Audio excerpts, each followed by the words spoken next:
A gente recebe aqui no estúdio o nosso comentarista das quintas-feiras, o empresário Roberto Cavalcante.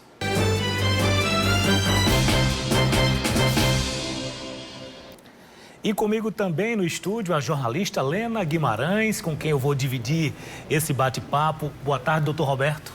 Boa tarde. A sua responsabilidade hoje é grande. É. Você está capitaneando aí a presença de Lena, que é a presença marcante aqui no nosso estúdio. Lena, boa tarde. Boa tarde, Vitor. Boa tarde, doutor Roberto, e a todos os que estão nos acompanhando agora.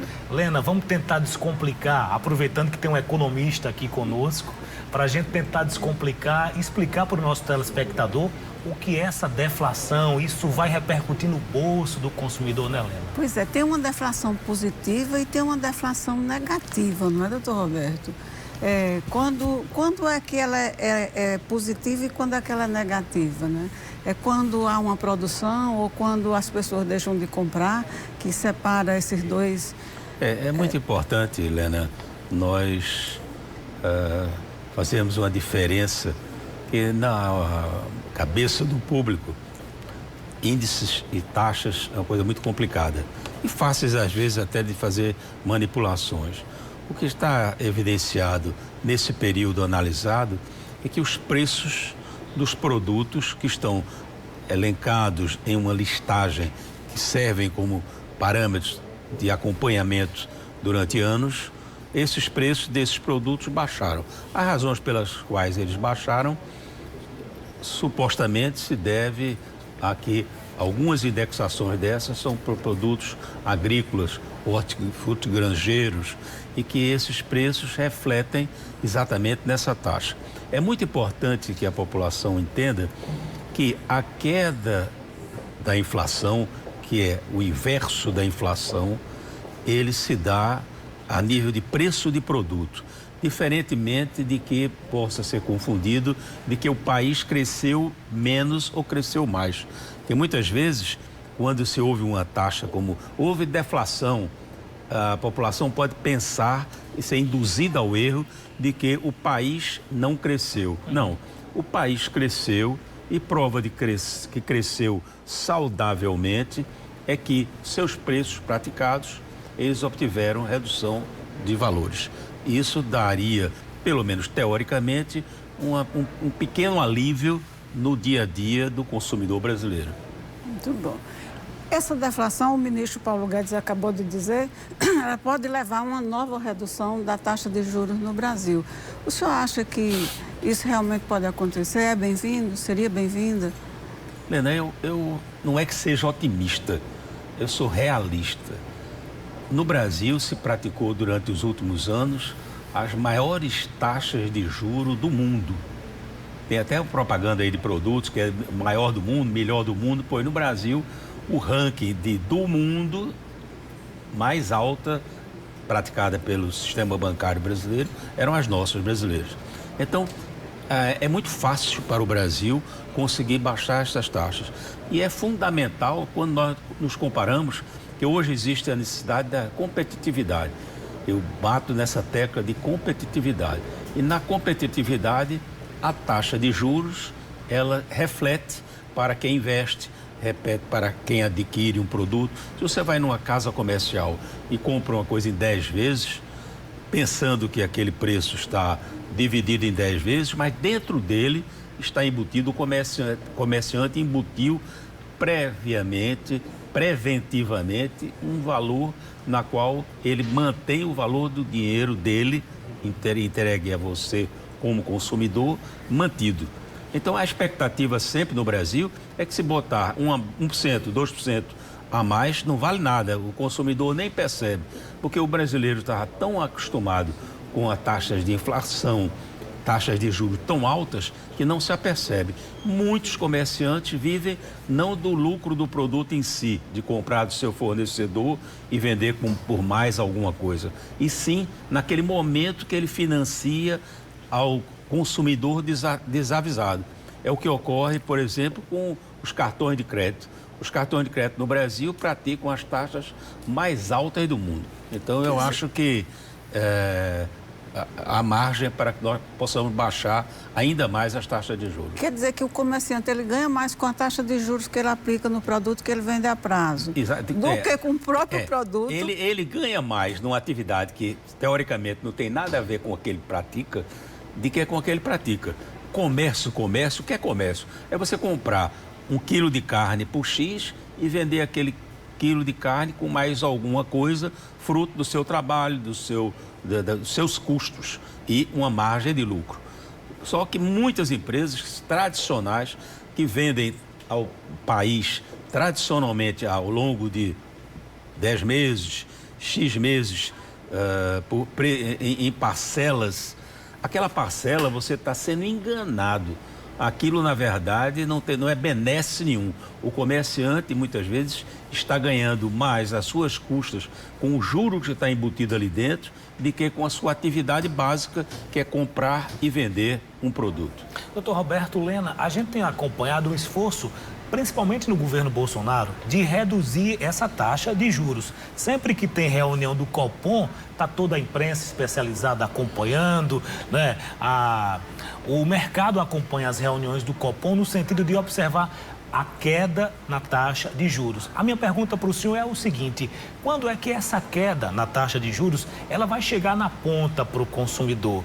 Por exemplo, o banco ele tem lá um pacote, né? Ele está sempre lucrando com mais juros, mas na ponta, para o nosso telespectador, vai chegar essa queda que o governo está se esforçando para derrubar esse juro? Olha, inquestionavelmente chega. Chega às vezes até de forma indireta.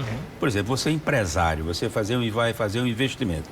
Você praticava no mercado uma taxa de juros X. Significa, para buscar capital de giro, você ia buscar no banco determinada importância. E você tinha o banco remunerado em X%. À medida que isso baixa, você, empresário, comerciante, industrial, agricultor, você vai poder praticar um preço menor, já que você vai repassar para os bancos uma menor taxa. Agora, não é fácil um país que tem a concentração bancária que o Brasil tem, que é atípica no mundo. Nós temos 4 ou 5 bancos que detêm mais de 85% da movimentação bancária brasileira.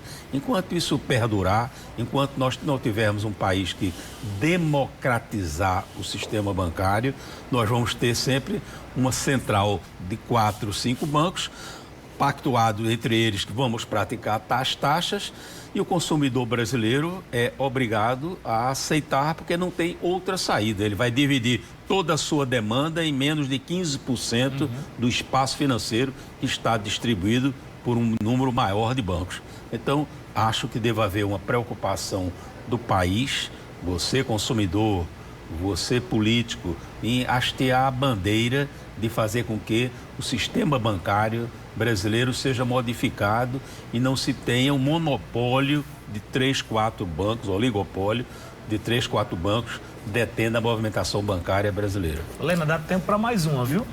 Doutor Roberto, nós temos uma outra boa notícia na área econômica, né? Ontem a Câmara Federal aprovou em primeiro turno as normas, né, as regras para a partilha dos recursos que forem resultados do mega leilão do pré-sal que está marcado para acontecer em novembro, né?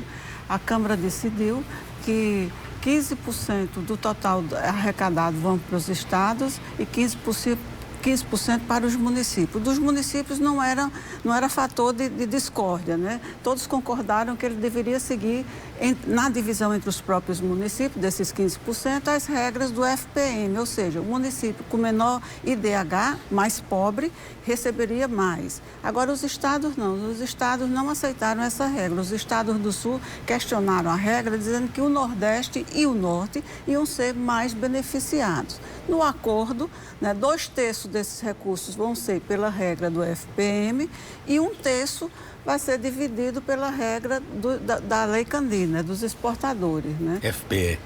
Do FPE, dos estados. Isso, desculpe. Isso significa, independente de qualquer coisa, que está entrando dinheiro, que vai entrar dinheiro ainda este ano nos cofres dos estados e dos municípios. Um dinheiro que não era esperado, né?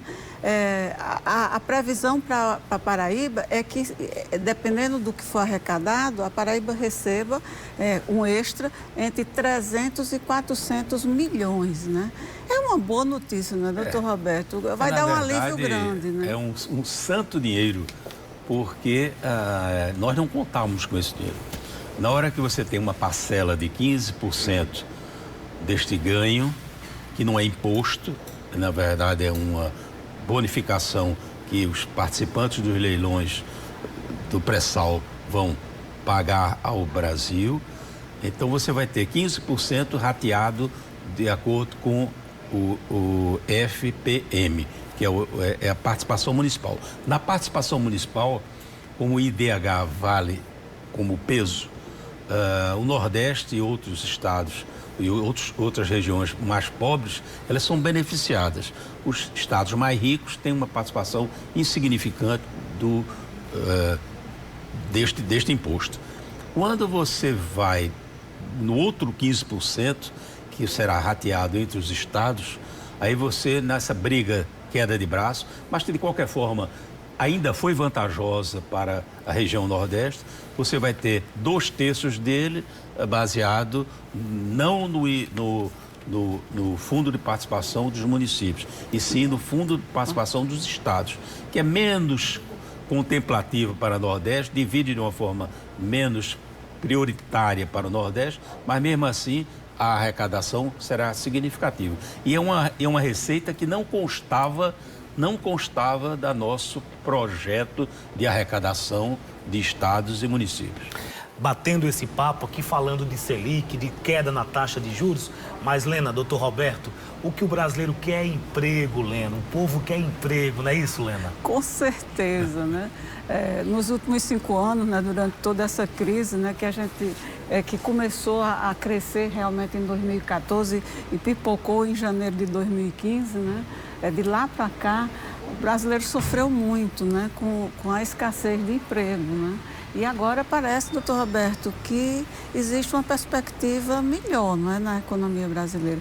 O brasileiro já pode acreditar, né, que as coisas estão realmente tomando outro rumo, né? Que o mercado vai absorver essa mão de obra que chegou a quase 13% de desempregados, né? Lena, eu acho que isso é feito bebida. Você tem que acreditar com moderação, né? Na verdade, existem tantos fatores que permitem a geração de emprego. Dentre esses fatores está o otimismo empresarial. Porque sem o empreendedorismo, sem a atividade econômica, não há emprego, não é? É automático. Então, existe uma facção brasileira que trama contra o Brasil não dá certo. Para estes, incomoda os índices brasileiros mesmo com a campanha devastadora para que você não acredite no seu país, mas o Brasil merece sempre ser acreditado. Eu tenho aqui, recebi coincidentemente há poucos minutos atrás, um gráfico, um índice de como foi a geração de emprego nos últimos momentos. Então você tem realmente uma distorção positiva para São Paulo, assim, gigantesca. São Paulo empregou quase 60 mil pessoas no último período. Aí você tem, em segundo lugar, Belo Horizonte, aí cai para 17 mil. Você tem Curitiba com 16 mil. Você tem um do Nordeste nesse gráfico positivo, que é São Luís do Maranhão, com 4.800. Isso se deve fundamentalmente a São Luís, o Porto de Itaqui e toda ser hoje assim a grande bola da vez econômica do país, tendo em vista que o escoamento dos grãos brasileiros vão se dar exatamente por esse porto, por essa região que antigamente não existia. Sim. Então o sistema portuário de São Luís do Maranhão vai atender, isso automaticamente alavancou a posição de São Luís. E nós temos, lamentavelmente, na região Nordeste, que é a nossa que nos interessa, você tem um negativo. Você pega Recife com menos 290, você pega Aracaju com menos 877, você pega Natal com menos 941, você pega João Pessoa com menos 1425, aí vai, quase todas da região Nordeste. Isso se deve a fatores da constatação da nossa fragilidade econômica e de um acoplamento, vamos dizer, o Nordeste, lamentavelmente, politicamente, está um pouco desacoplado da política nacional e isso interfere diretamente. Por quê? Porque o que respinga do Sul de benefícios para o Nordeste, Sul e Sudeste, é bastante para o nosso crescimento. Mas na hora que você tem uma queda de braço econômica, ideológica, você aí tem este freio. Mas eu acredito muito na região Nordeste, eu acredito que nós vamos superar isso e nós vamos ter aqui o privilégio de noticiar bons índices nordestinos de crescimento. Doutor Roberto, Lena, eu tenho que concluir o nosso bate-papo de hoje. Foi um prazer estar com vocês. Doutor Roberto, muito obrigado, viu? Eu quero 2 dicas. Pois não. 2 espaços. Certo. Porque eu não estou aqui como vocês todo dia. O meu dia é quinta-feira. Certo. Então eu quero dar um abraço fraterno, querido, otimista, em Campina Grande, que amanhã estará fazendo 155 anos.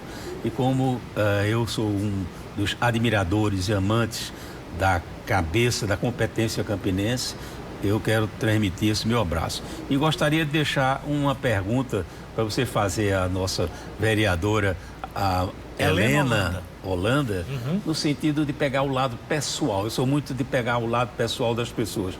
Como ela está se sentindo tão bonita, tão bem vestida, ao assumir. Uma pessoa que não teve o sucesso eleitoral no primeiro momento e que assume uma cadeira tão almejada que é na Câmara de Vereadores, ela como pessoa humana, como é que ela está se sentindo? Vou perguntar. Você faz essa pergunta? Vou fazer esse questionamento. Pronto, ela está aqui de frente para a gente, escondidinha ali no canto, mas ela está ouvindo a nossa pergunta. Daqui a pouco. Muito obrigado, Lena. Prazer, viu? Prazer foi meu, doutor Roberto.